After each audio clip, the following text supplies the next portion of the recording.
Hello అందరికీ. నేను స్వరాలి. 'రామాలో సీత' రెండో భాగం. స్టోరీ కనుక నచ్చినట్లయితే లైక్ చేసి ఛానల్‌ని సబ్స్క్రైబ్ చేసుకోవచ్చు కదా ప్లీజ్.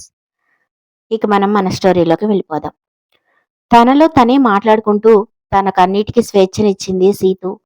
2 నెలలుగా ఆమె మర్చిపోదామని ప్రయత్నిస్తున్న గతం పదే పదే కళ్ళ ముందు మెదులుతోంది. ఆ జ్ఞాపకాలు వద్దన్నా ఆమెను వదలడం లేదు. అప్రయత్నంగా ఆమె మనసు గతంలోకి జారిపోయింది. రామ్ తల్లి రామ్ తన తల్లి సుమిత్రాదేవితో కలిసి ఆ ప్యాలెస్‌లో ఉంటాడు. అతని తండ్రి విశ్వం బిజినెస్ పని మీద ఎక్కువగా విదేశాల్లోనే ఉంటాడు. చాలా అరుదుగా ఇండియాకి వస్తూ ఉంటాడతను. ఆ రోజు శిల్ప పుట్టినరోజు. శిల్ప, సీతు ఇద్దరూ కలిసి రామ్ ఇంటికొచ్చారు. వాళ్ళిద్దరూ దాదాపుగా అక్కడే ఉంటూ ఉంటారు. వాళ్ళక్కడికొచ్చేటప్పటికి రామ్ తల్లి సుమిత్ర పేపర్ చదువుతూ హాల్‌లో కూర్చునుంది. ఆమెకి శిల్ప అంటే అస్సలిష్టముండదు. హాల్లోకి ఎంటర్ అవుతూనే శిల్ప అక్కడ ఉన్న సుమిత్రాదేవిని చూసి, ఈ ముసల్దిక్కడే చచ్చింది నా ప్రాణానికి.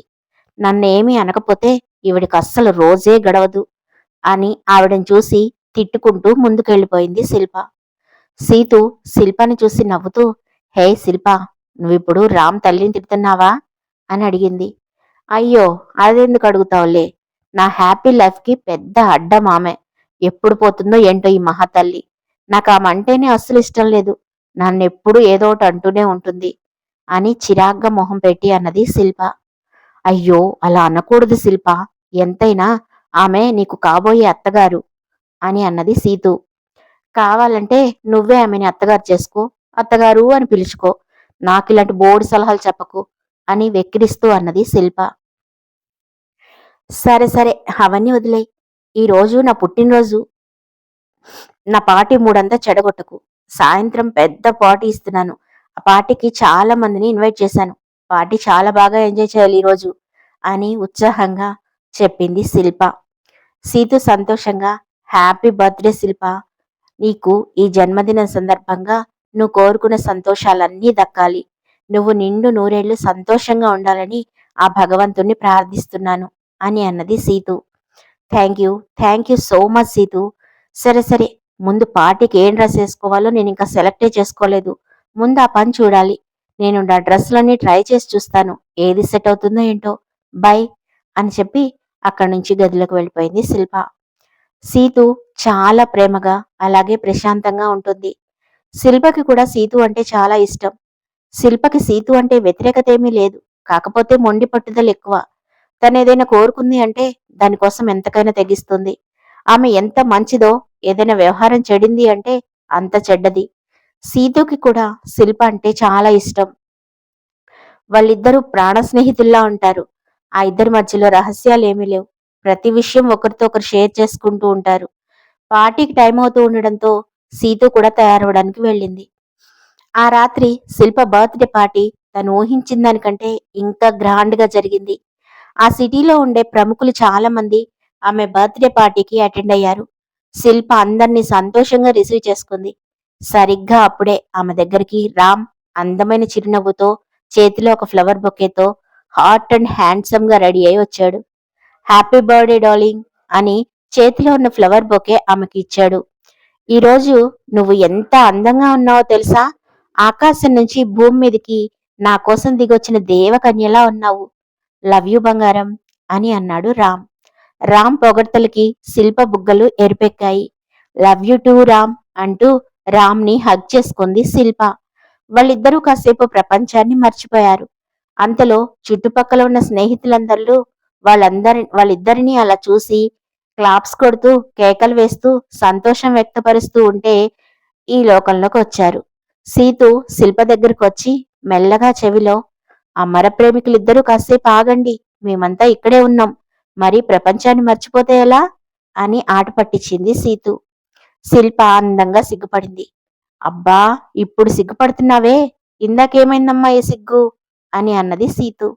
సీతు కూడా మరోసారి తన స్నేహితురాలకి పుట్టినరోజు శుభాకాంక్షలు చెప్పింది. తర్వాత శిల్ప కేక్ కట్ చేసి మొదట రామ్కి తినిపించింది. తర్వాత రామ్ కూడా ఆమెకి కేక్ తినిపించాడు. అర్ధరాత్రి దాకా పార్టీ సాగుతూనే ఉంది. రామ్ తన స్నేహితులతో కలిసి ఆ పార్టీలో బాగా డ్రింక్ చేస్తున్నాడు. అది చూసి శిల్ప అతని చేతిలో గ్లాస్ లాక్కొని, ఇక వద్దు రామ్, ఇక చాలు, ఇప్పటికే చాలా తాగేశావు, ఇక మరీ ఎక్కువైపోతుంది అని రామ్ని తనతో పాటు తీసుకెళ్లబోయింది శిల్ప. రామ్ సడన్ గా ఆమెని హగ్ చేసుకొని స్టేజి మధ్యకు తీసుకొచ్చి, హలో లేడీస్ అండ్ జెంటిల్మెన్, చిన్న అనౌన్స్మెంట్. మీరందరూ శిల్పకి రకరకాల గిఫ్ట్స్ ఇచ్చారు, కానీ నేనింకా ఇవ్వలేదు. ఇప్పుడు మీ అందరి ముందు ఇవ్వబోతున్నాను అని ఆమె ముఖాన్ని తన 2 చేతుల్లోకి తీసుకొని, మేము త్వరలోనే పెళ్లి చేసుకోబోతున్నాం అంటూ ఆమెని కిస్ చేశాడు.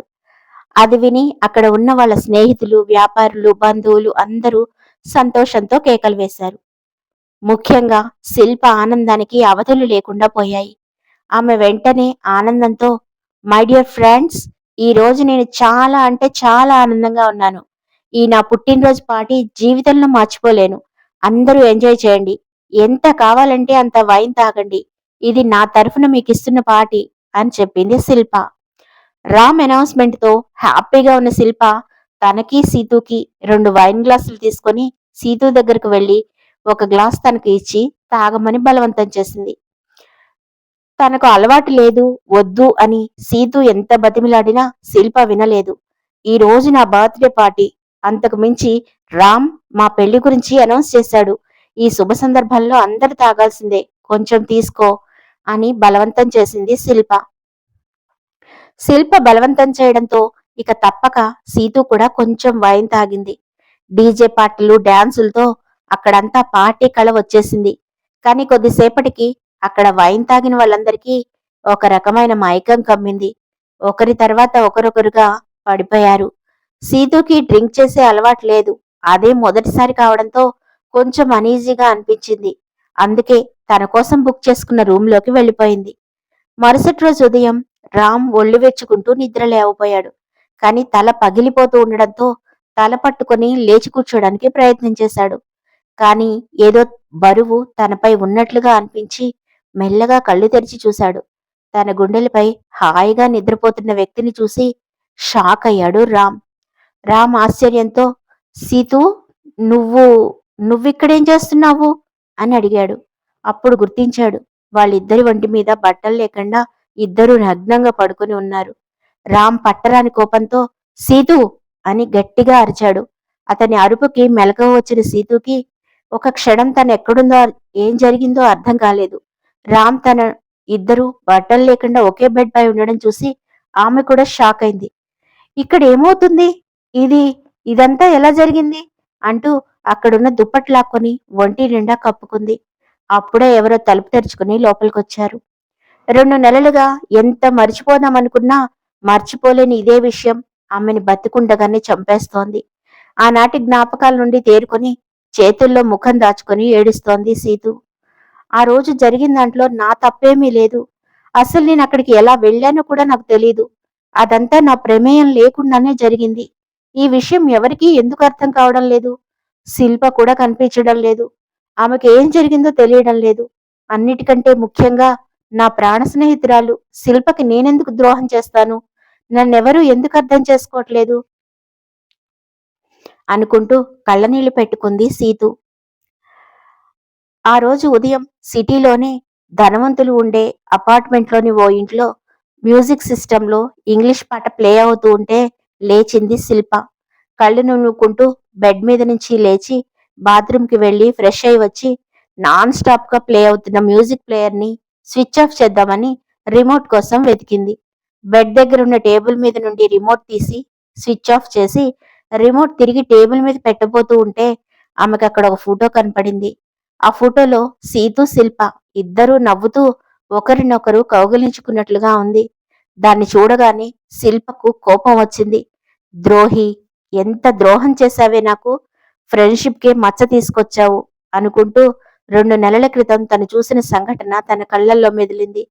సీతు, నిన్ను నా జీవితంలో క్షమించను. నీ ప్రాణం తీసేదాకా నిద్రపోను. నువ్వు చేసిన ఈ తప్పుకి నువ్వు తప్పక శిక్ష అనుభవిస్తావు. నా రామ్ని పెళ్లి చేసుకున్నావు కదా, ఇక అతను నీకే సొంతం అనుకుంటున్నావేమో. రామ్ ఎప్పటికీ నావాడే. అతను వీలైనంత త్వరగా నిన్ను విదిలించుకొని నా దగ్గరకు వస్తాడు. నువ్వు చేసిన ద్రోహానికి ఈ జన్మలో నేను నిన్ను క్షమించను అని గట్టిగా అరిచింది శిల్ప. ఆమె అరిచిన అరుపుకు ఆ గది షేక్ అయింది. సీతు మీద ఉన్న కోపంతో శిల్ప తన చేతిలో ఉన్న ఫోటోను 2 ముక్కలుగా చింపి సీతు ఉన్న ఫోటోని చెత్తబుట్టలో పడేసింది. ఆ రాత్రి అందరూ తాగి పడుకోవడానికి కారణమేమిటి? రామ్, సీతు ఒకే గదిలోకి ఎలా వచ్చారు? ఇప్పుడు సీతు జీవితం ఏమవుతుంది? వీటన్నిటికీ సమాధానాలు కావాలి అంటే వింటూనే ఉండండి 'రామా లవ్స్ సీత'. స్టోరీ కనుక నచ్చినట్లయితే లైక్ చేసి ఛానల్‌ని సబ్స్క్రైబ్ చేసుకోవచ్చు కదా ప్లీజ్.